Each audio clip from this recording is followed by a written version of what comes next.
Selamat pagi, ketemu lagi dengan saya. Pada pagi ini saya akan menyampaikan mata kuliah manajemen keuangan tentang anggaran keuangan.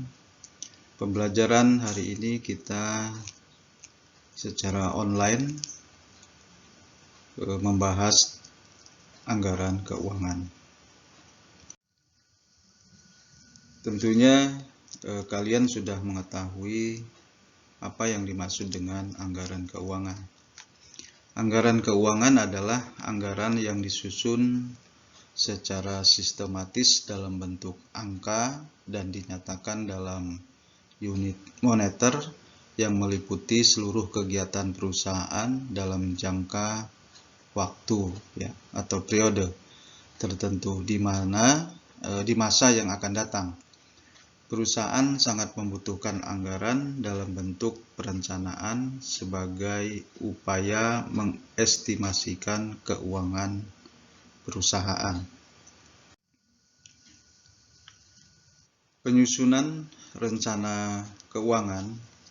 Nah, dalam penyusunan rencana keuangan ini sangat kompleks persoalan-persoalan yang dihadapi oleh perusahaan dalam kurun waktu belakangan ini. Para manajer menitikberatkan lebih besar terhadap perencanaan finansial. Nah, perencanaan finansial ini yaitu berhubungan dengan masa depan yang penuh dengan ketidakpastian. Tentunya kepala bagian finansial harus mengadakan peramalan atau forecasting atau pengira-ngiraan terhadap masa yang akan datang dengan tepat. Nah, perencanaan finansial ini tentunya ada dua, yaitu perencanaan finansial jangka panjang dan perencanaan finansial jangka pendek. Nah, perencanaan finansial jangka panjang atau long range budget.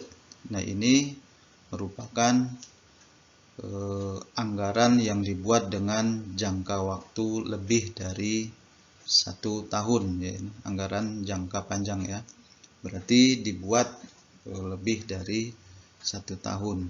Contohnya untuk anggaran untuk investasi barang modal, misal pembelian aktiva tetap, pabrik, mesin, dan lain-lain.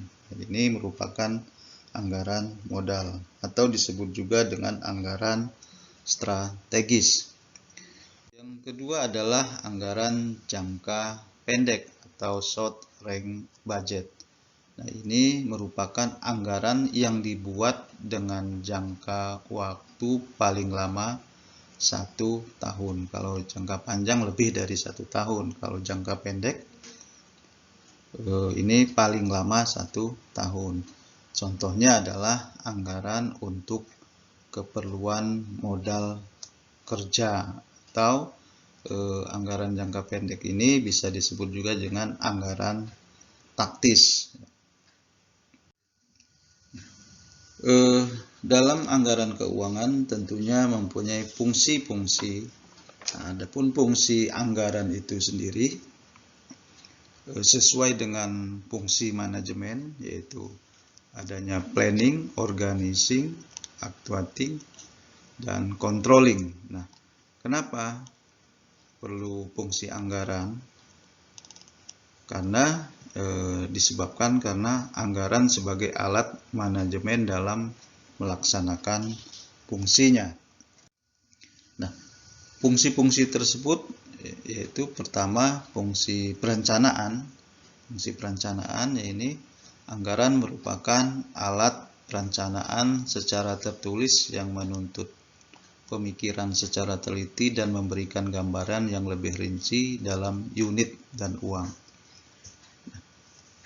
Terus anggaran sebagai alat perencanaan juga harus memperhatikan kaitan anggaran yang satu dengan anggaran lainnya.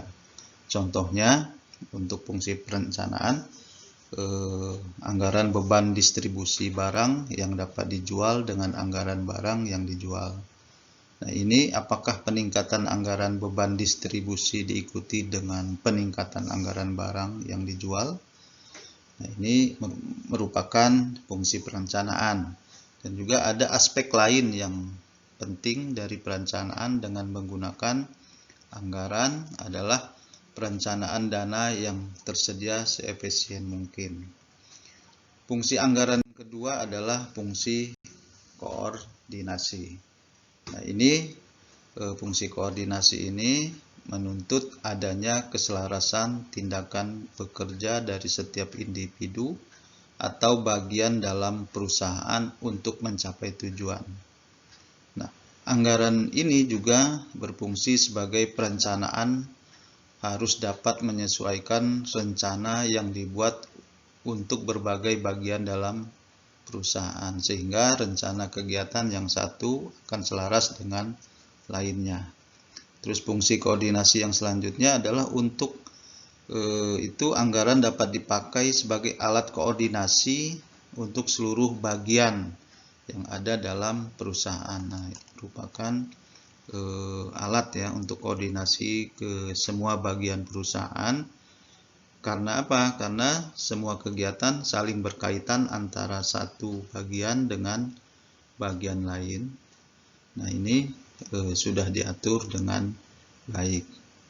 Fungsi keuangan, fungsi keanggaran yang lainnya adalah fungsi pelaksanaan. Nah, fungsi pelaksanaan ini fungsinya adalah anggaran sebagai pedoman pelaksanaan pekerjaan. Artinya sebelum pekerjaan dilaksanakan terlebih dahulu mendapat persetujuan yang berwenang, terutama dalam hal keuangan. Yang selanjutnya adalah pekerjaan disetujui untuk dilaksanakan jika tersedia anggaran dananya atau tidak menyimpang dari anggaran. Terus anggaran bertujuan agar pekerjaan dapat dilaksanakan secara selaras dalam mencapai tujuan. Nah, tujuan ini tentunya keuntungan atau laba. Nah, ini merupakan fungsi pelaksanaan. Yang selanjutnya adalah fungsi pengawasan.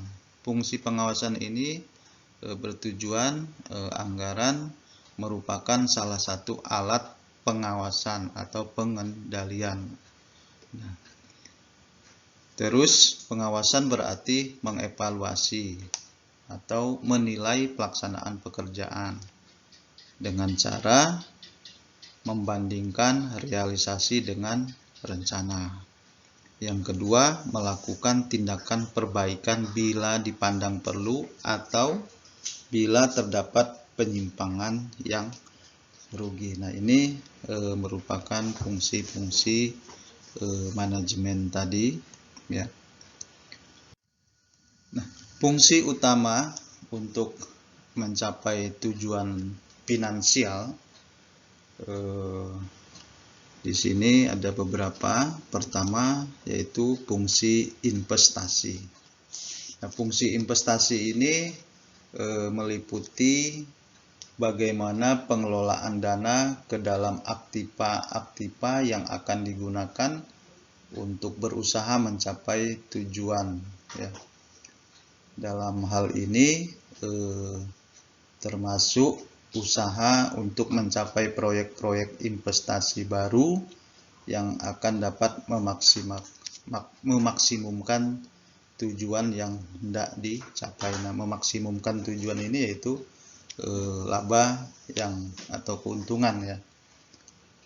Nah, fungsi mencari dana yang kedua adalah fungsi mencari dana. Fungsi utama mencapai tujuan finansial yaitu fungsi mencari dana. Fungsi mencari dana ini meliputi fungsi pencarian dana atau modal yang dibutuhkan untuk membelanjai usaha-usaha yang dijalankan perusahaan. dan memilih sumber-sumber dana yang tepat terhadap berbagai jenis kebutuhan. Nah, ini berarti bahwa kita berusaha untuk memilih apakah dana itu akan diambil dari pinjaman jangka pendek, ya, pinjaman jangka atau pinjaman jangka panjang, ya, atau juga menggunakan modal sendiri, ya. Nah, ini juga dapat menentukan seberapa baiknya, ya, diambil dengan pinjaman dan beberapa dengan modal sendiri. Nah, ini untuk fungsi mencari dana. Selanjutnya adalah fungsi pembelanjaan. Fungsi pembelanjaan ini adalah meliputi kegiatan tentang penggunaan dana, baik dana dari luar maupun dana milik sendiri yang dipergunakan untuk membelanjai seluruh kegiatan perusahaan. Nah, pembelanjaan ini berhubungan dengan proses produksi ataupun pendukung proses produksi pada perusahaan. Yang selanjutnya adalah fungsi pembagian laba. Fungsi pembagian laba ini yaitu menentukan polis dalam mengadakan pembagian laba usaha. Nah, ini terdapat dua kehendak, ya, yang saling bertentangan, yaitu kehendak para pemegang saham dan kehendak pimpinan perusahaan. Nah, kehendak pemegang saham ini cenderung berkehendak untuk membagikan seluruh atau sebagian besar dari keuntungan, sedangkan pimpinan akan berkehendak untuk menahan seluruh atau sebagian besar dari keuntungan dari perusahaan. Sehingga apa? Sehingga dapat digunakan untuk kepentingan pengembangan usaha dari perusahaan tersebut. Fungsi pembagian laba ini sebenarnya merupakan fungsi mencari, di dalamnya fungsi mencari sebagai fungsi mencari dana, dalam artiannya bahwa di sini diusahakan adanya dana yang berasal dari dalam perusahaan itu sendiri.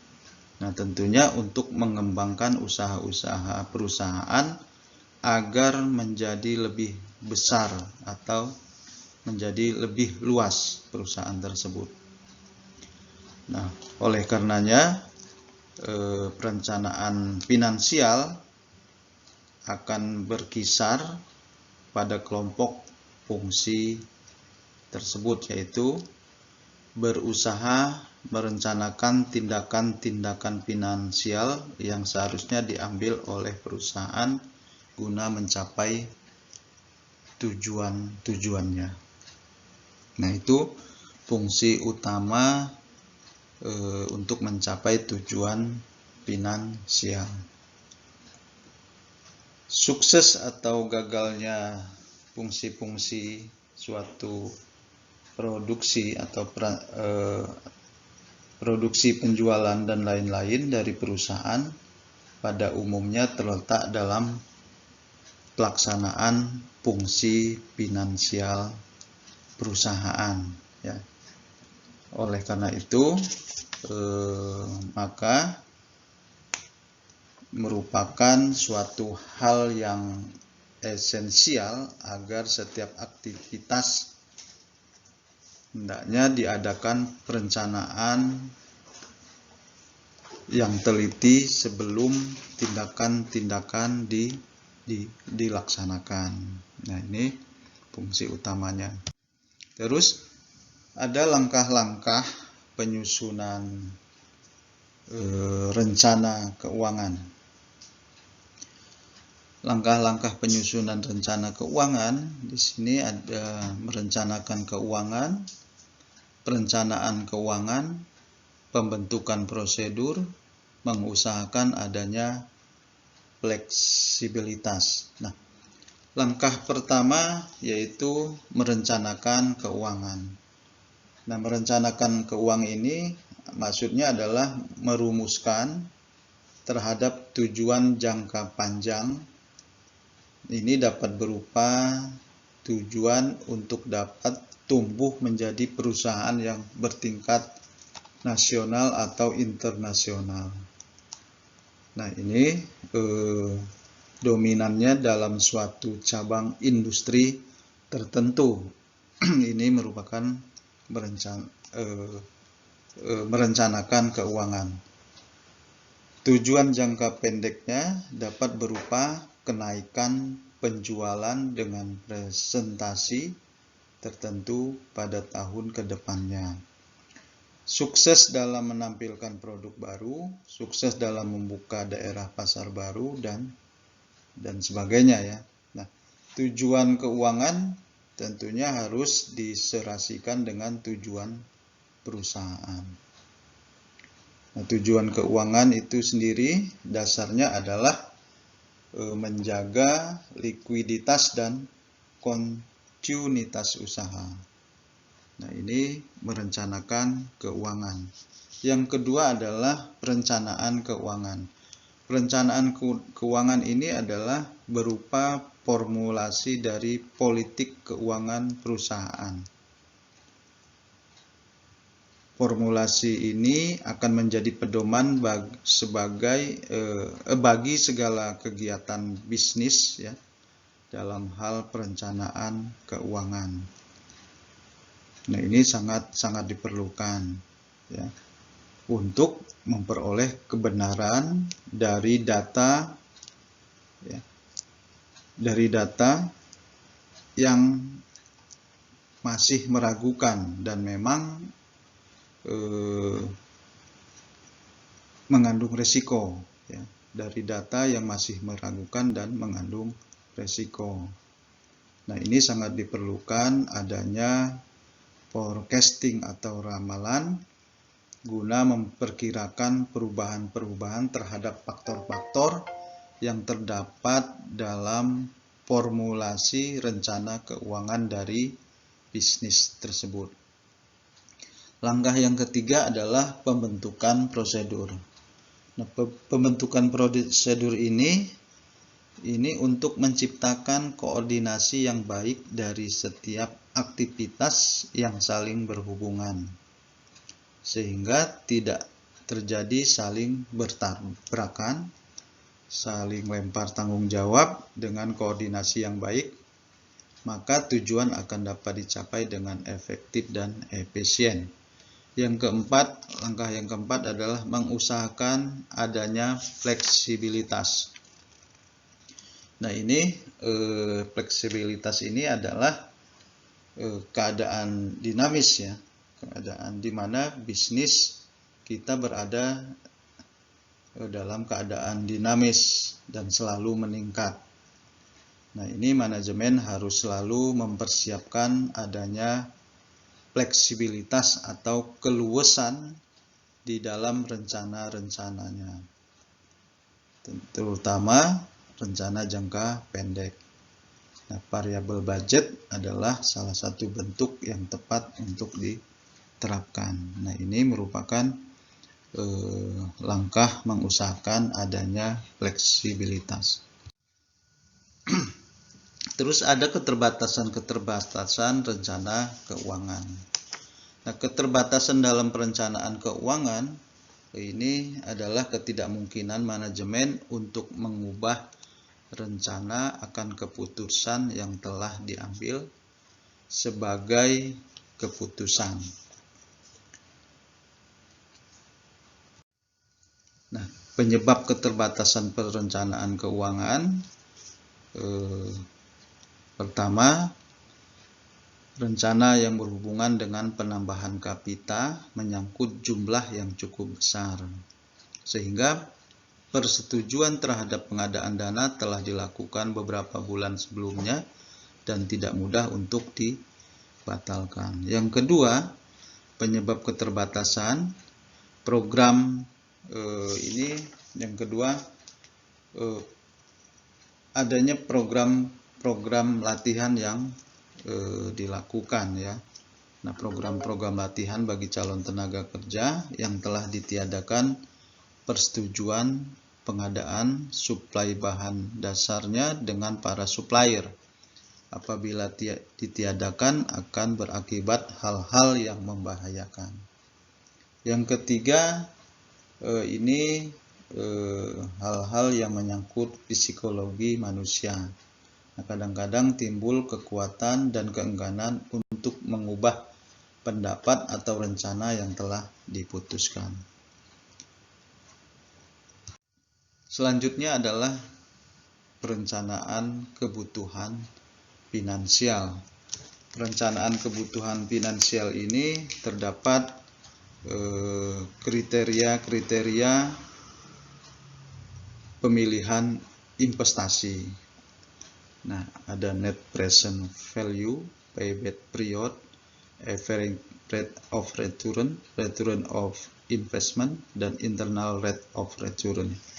Nah, ini kalau kriteria pemilihan investasi berdasarkan net present value. Nah, ini merupakan metode penilaian investasi ya, NPV. Nah, selisih antara nilai sekarang dari investasi dengan nilai sekarang dari penerimaan uang kas bersih di masa mendatang. Nah, dalam perhitungannya NPV ini diperlukan data-data mengenai perkiraan biaya operasi dalam pemeliharaan, biaya investasi, dan perakiraan keuntungan dan investasi yang sedang direncanakan. Yang kedua adalah kriteria pemilihan investasi payback period ya. Nah, ini merupakan analisa metode penilaian investasi ya, untuk mengetahui kapan waktu kembalinya dana investasi yang telah dilakukan. Nah, payback ini mengukur lamanya dana investasi yang dikeluarkan perusahaan akan kembali seluruhnya seperti awal mula. Nah, perhitungan payback ini dilakukan dengan menghitung periode waktu yang dibutuhkan ketika jumlah arus kas yang masuk sama dengan jumlah arus kas yang keluar.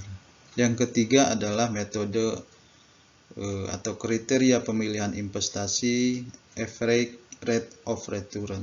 Nah, ini hampir sama dengan return of investment ya. Nah, ini merupakan metode untuk menilai seberapa besar keuntungan dari sebuah investasi. Nah, keuntungan yang dimaksud merupakan laba bersih setelah pajak yang dibandingkan dengan nilai rata-rata dari investasi.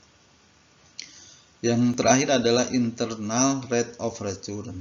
Nah, ini merupakan analisa investasi dengan menghitung tingkat suku bunga yang menyamakan present value atau nilai sekarang.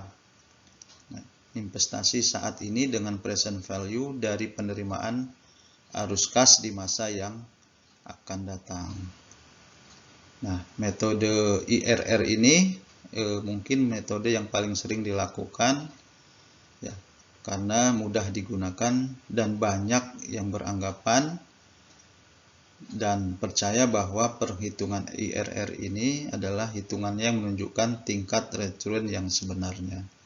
Nah, ini kriteria pemilihan investasi tentunya kalian sudah mempelajari di mata kuliah materi-materi sebelumnya, rumusnya sudah disampaikan. Silahkan dipelajari kembali rumus-rumusnya dan bagaimana cara menggunakan. Tentunya kriteria-kriteria pemilihan investasi ini ada kelebihan dan kekurangan. Perencanaan kebutuhan finansial ini akan dipengaruhi oleh rencana-rencana produksi, rencana penjualan, dan tentu saja rencana-rencana top manager.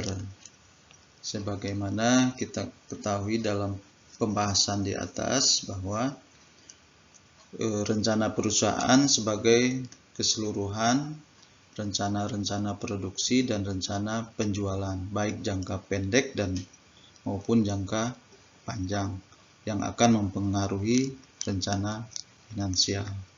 Nah, rencana finansial ini merupakan rencana dari tindakan yang diperlukan guna mensuplai dan menggunakan dana yang diperoleh dari usaha yang dilaksanakan oleh perusahaan.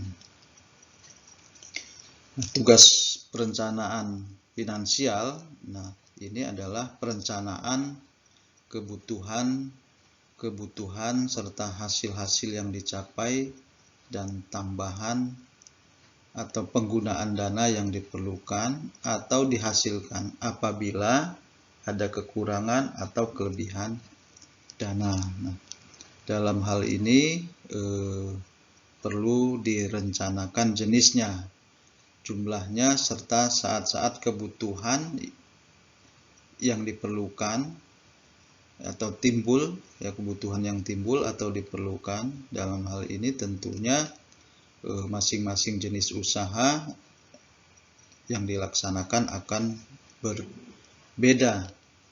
Nah, misalnya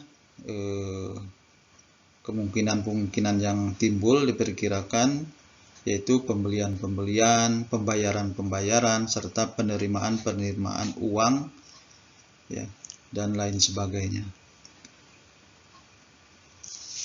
Terus perencanaan kebutuhan finansial, di sini kita akan membahas lagi tentang perencanaan terhadap, pertama, perencanaan terhadap kebutuhan jangka panjang, yang kedua anggaran kas, yang ketiga adalah perencanaan sumber dana. Nah, perencanaan terhadap kebutuhan jangka panjang ini merupakan rencana kebutuhan jangka panjang dinyatakan dalam kebutuhan tambahan kapital atau capital additional budget. Nah, rencana kebutuhan tambahan kapital itu ada dua, tambahan kapital utama dan tambahan kapital bukan utama. Tambahan kapital utama contohnya seperti gedung-gedung, mesin-mesin besar, tanah, dan lain-lain. Sedangkan tambahan kapital bukan utama, ini misalnya mesin-mesin ringan, alat-alat perlengkapan, tambahan ruangan kecil, dan lain-lain. Nah, ini merupakan contoh bentuk budget kebutuhan tambahan, dapat disusun seperti tabel berikut. Nah, dari budget tersebut dapat dilihat kebutuhan kas untuk tambahan kapital, terutama tahun 1987.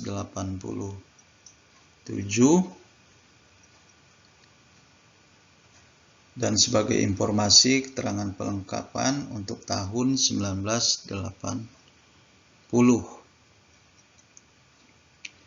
Nah, ini anggaran tambahan kapital. Terus yang kedua adalah anggaran kas. Nah, budget kas adalah, atau anggaran kas adalah merupakan ramalan ke depan terhadap posisi kas untuk periode tertentu. Nah, budget kas di sini ada dua, ada ramalan terhadap penerimaan kas, yang kedua ramalan terhadap pengeluaran kas. Nah, ada evaluasi terhadap posisi kas untuk mengetahuinya, yaitu pertama kebutuhan tambahan dana untuk menutup apabila ada defisit kas. Yang kedua, perencanaan terhadap penggunaan kas apabila terdapat surplus. Dari uraian di atas terhadap rencana kas bahwa Nah, ini sangat berhubungan erat dengan rencana penjualan, rencana-rencana biaya, rencana tambahan kapital, dan mempunyai tujuan utama dalam anggaran kas, yaitu tujuan utama budget kas yaitu menunjukkan kemungkinan posisi kas sebagai hasil dari rencana-rencana operasi. Yang kedua, menunjukkan defisit surplus kas. Yang ketiga, menunjukkan jumlah dan saat-saat dibutuhkan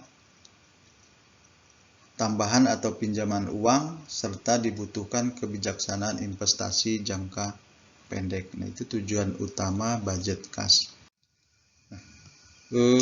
Ada ramalan penerimaan kas, ya. Ada ramalan penerimaan kas, yaitu terdiri dari dua sumber, penerimaan yang berasal dari penjualan dan penerimaan yang berasal dari hasil-hasil lainnya. Ramalan penerimaan kas yang berasal dari penjualan, nah ini berhubungan dengan rencana-rencana penjualan yang disusun oleh bagian penjualan atau pemasaran. Ya. Nah, dalam hal ini perlu kita ketahui bagian-bagian penjualan yang akan diterima dalam bentuk kas, serta bagaimana penerimaan-penerimaan terhadap piutang yang timbul dari adanya penjualan kredit. Nah, untuk keperluan ramalan ini, untuk keperluan ramalan tersebut ya, dapat disusun atau dilihat pada tabel. Nah, ini contoh ya, ramalan pengumpulan piutang. Ramalan pengumpulan piutang. Nah, ini contohnya. Terus ada juga contoh ringkasan dari penerimaan kas. Nah, ini penerimaan kas. Nah, ini penerimaan ini disusun pula ada rencana-rencana pembayaran kas, bentuk dan macam-macam pengeluaran kas juga kita bisa lihat pada tabel berikut. Ini adalah contohnya, contoh dari ringkasan anggaran pembayaran kas selama tahun 1997. Oke, dan ini contoh juga penerimaan dan pembayaran kas ya, diperbandingkan. Contohnya ini perbandingan rencana penerimaan dan pembayaran kas, contoh tabelnya. Perencanaan terhadap sumber dana, ini sumber dana jangka pendek yang dapat ditarik oleh perusahaan, bisa dari kredit bank, yang kedua kredit dari lembaga-lembaga kredit lainnya, yang ketiga utang kepada perusahaan lain, yang selanjutnya adalah mengeluarkan saham. Nah, dalam tabel ini bahwa keputusan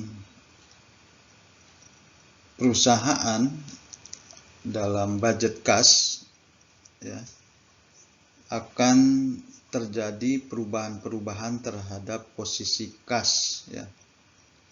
Nah, ini karena ada pemilihan alternatif yang berbeda membawa konsekuensi posisi kas yang berbeda pula. Misalnya tentang syarat pembayaran kembali pokok pinjaman, bunga yang harus dibayar, waktu pengembalian.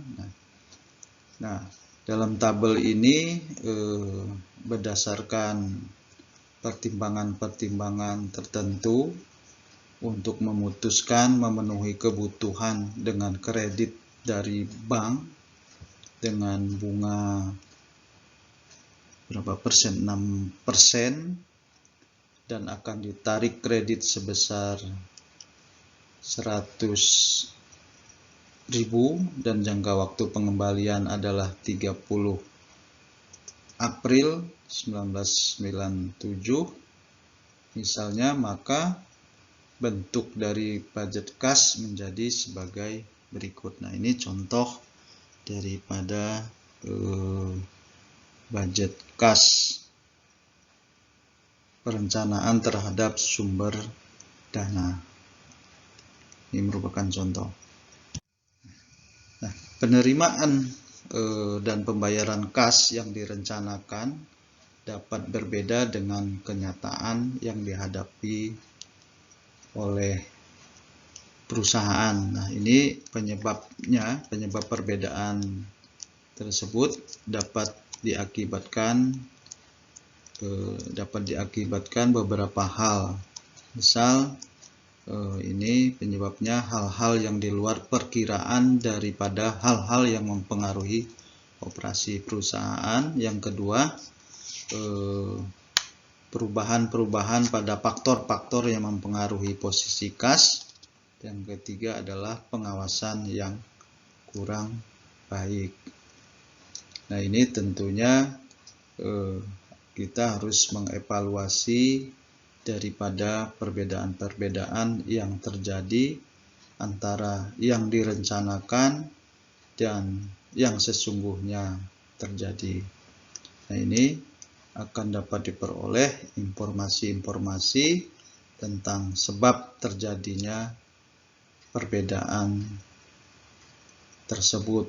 Nah, informasi ini tentunya akan sangat berguna untuk mengadakan perencanaan kas selanjutnya. Nah, itu penerimaan dan pembayaran kas yang direncanakan dapat berbeda.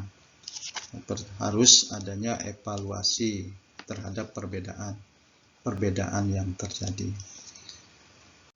Nah, itu yang dapat saya sampaikan tentang anggaran keuangan dalam mata kuliah manajemen keuangan. Semoga apa yang saya sampaikan bermanfaat. Saya tutup. Selamat siang. Assalamualaikum warahmatullahi wabarakatuh.